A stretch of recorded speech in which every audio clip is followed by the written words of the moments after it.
There are many cool things to mess around with in the game of Earthbound. Common sense, we all know that.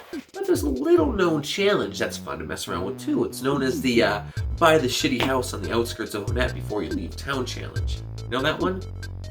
Let's walk through it.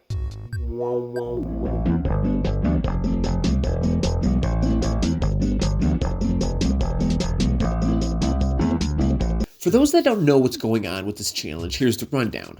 On the edge of Onett, there's this house. Here it is. The guy outside says he could sell you a piece of this luxurious landscape for a small fortune of $7,500. Normally you won't have enough money until a few towns later, where you've completely forgotten about this freaking building, but the challenge is for you to buy the property before you ever step foot in Tucson. Now there's a variation of the challenge. Like every good challenge, there's different levels to it. The easy route is buying the house after you defeat Frank, the Titanic Ant, and Captain Strong, giving the man $7,500 of your hard-earned dollars at the very last second before leaving the city. The medium route is buying the house after Frank and the Titanic Ant, but before you fight the police force. The hard route is buying it before you've defeated Titanic Ant, and the insane option is when you buy it before defeating Frank. Ain't nobody got time for that one. I found that out the hard way. Now you can't see me, but I've been saying challenge with quotation marks this entire time because the only trickiness is finding the time to accomplish this challenge. It's really just a monotonous journey, working your way through hordes of enemies until your dad has finally given you enough money to purchase the casa on the cliff. Now, okay, that's a great segue into how the game calculates money. You all know that when you call your dad every so often, he'll tell you that he's deposited money into your account. It's part of the game. Now, through most of my playthroughs, I figured that money came depending on playtime, accomplishments, and enemies defeated, kind of a general completion award. Well, it turns out that it's solely based on the enemies you've killed. So, let's look at the breakdown of enemies and the money that they award you to find out the easiest and the quickest way to the prize. Okay, so to break it down, we'll put it this way. You face 9 low-level enemies and 8 bosses in Onett. The 8 bosses being Frank, who gives you $48. Frankenstein Mark II gives you $31. Titanic Ant will give you $150. And the 4 police and Captain Strong give you a collective amount of $231. Since that's all kind of one fight, we'll include that as one boss. So if you go with the easy route, you know you'll have a total of $460 with a remainder of $7,040. The medium route will give you $229, leaving $7,271 left. Hard route gives you $79, leaving with $7,421. And the insane leaves you with a full $7,500 coming from all low-level enemies. Now, on paper, these numbers don't seem like very much. If you work that hard, I get that you'd be like, well, why wouldn't I just go for this insane thing? It's just the same tediousness. But when we get into how the enemies break down, you'll kind of see, hopefully you'll see more on what I mean. So here's some more numbers. The first round of enemies, which we'll call Tier 1 Onett enemies, are your Runaway Dog, who will give you $3 each. Coil Snake will give you $4 each. Spiteful Crow gives you $5 each. Okay, then we have the Tier 2 enemies, which are the Sharks. Now there's a Skate Punk, give you $17. Pogo Punk gives you $18. Yes Man Jr. also gives you $18. Moving on, we have our Tier 3 enemies, which are the enemies in the caves that lead up to Titanic Ant. And there's Attack Slug, gives you $6.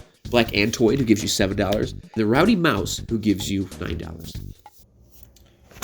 Well, hey guys, thought I'd take this time to break the video in half a little bit so it's not just a bunch of numbers getting thrown at you. Hey, you know what, there's a lot of things go on during the editing stage of things. It's tedious. It took me 10 minutes to record the audio, 15 minutes to write the audio, and 5.5 hours to edit the damn thing.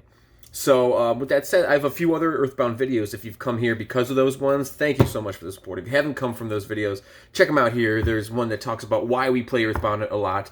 There's one that talks about the Manny statue. The one is the background story of Mr. Saturn that's never been done before. And we have a bunch of other ones. I have a whole playthrough. I have a plethora of Earthbound videos. So go check those out. And, alright, let's get back to the video. Thanks for watching, guys. Now, for those keeping track, yes, Tier 2 enemies do give you substantially more money, but keep in mind that the enemies in the caves often attack all at once. Sometimes you have like 7 slugs coming at once, and that's $42 a battle. And, talking strategy now, is you can just keep using your rockin' power, or whatever you call it, and then go to the midway of the cave, pop out, find yourself a butterfly, and replenish your PP. So it'll add up quicker. See what I'm saying? Black Antoids also ask for backup, which is helpful too. And at that stage of the game, you've leveled up a little bit, so it's not that big of a deal about taking on multiple enemies. And on top of that, the tier 2 sharks seem superly overpowered when you reach them. You guys ever realize that? Like, you have to do a lot of grinding at that. When they call for help, it's almost always a death sentence until you get some leveling up behind you. I mean, it really is daunting. I've known a lot of people that have got discouraged at that point specifically. Okay, enough of droning out about stats. Let's talk about strategy. So here's the best strategy for you to take. For one, if you have the chance, use an emulator. For most of them, it lets you speed up the progress by increasing the game speed, and that will come in significant handy, trust me. Start by fighting tier 1 enemies until you've reached level 4 or 5, then fight the sharks forever. If you use save states, use them. If you're playing in an actual cartridge, consider yourself an Earthbound elite, for one, but also take the time to save in a hotel or home to save money as much as you can. Best case scenario, you'll fight spiteful crows the most, earning $5 each, 3 experience points, and after battling 37 of those, you'll be at level 5, and you'll have $185 to your name. Plus, they give you a bunch of cookies, which you can either use to save trips from going home and replenishing health, or you can sell them and make some extra scratch. They're $3 each when you sell them, and if they drop cookies every time, since their odds are pretty high, I mean, the book says it's 128 out of 128, they'll drop it. Sometimes it skews there, but you'll be able to sell them, make another $111 in profit, getting your grand total to $316, which includes $20 you get from Starman Jr., who I forgot earlier, so. Next, move to the southern part of town where you can begin your gambit, fighting dozens and dozens and dozens of the local riffraff.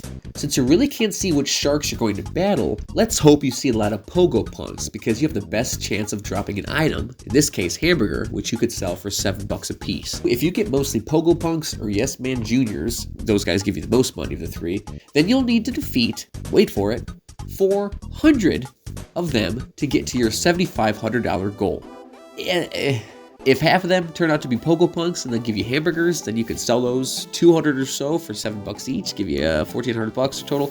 But it's so unpredictable, it's so hard to even factor that in. So maybe you'll get lucky, maybe you won't.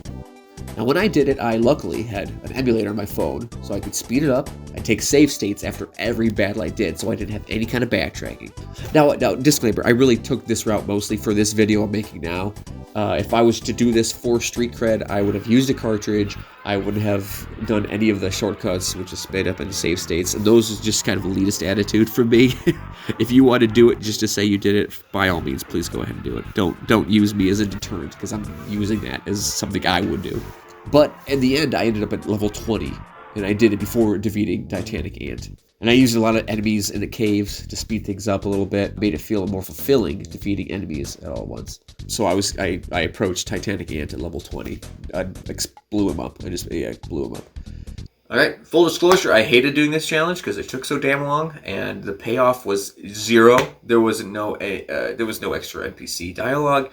There was nothing. You could buy the house in the very end of the game, the very beginning of the game. It's just a fun challenge to say that you did it. So, whoop-de-doo. But, well, did you like this video? I hope you did. If so, show a like, give me a like, throw in the comments that I messed up my math or something, I don't know. No, I'm just kidding. But help, I mean, let me know. If you like this video, if you didn't like this video, give me some luck. I've been working slowly on an Onett video where I kind of dissect everything from everything everybody says, and it's been taking me forever, and I kind of back burner it every once in a while because there's other projects I'm working on. Regardless, so that's in the mix, and I think I want to do more of these kind of shorter videos where it's real specific. And let's talk about just Frank, let's talk about just the enemies, or just this and that. When I asked for help the other day, I really appreciate all of you people that comment and things.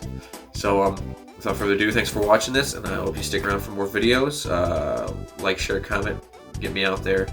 I love Earthbound as much as you, maybe more. Fight you. And, alright guys, later days.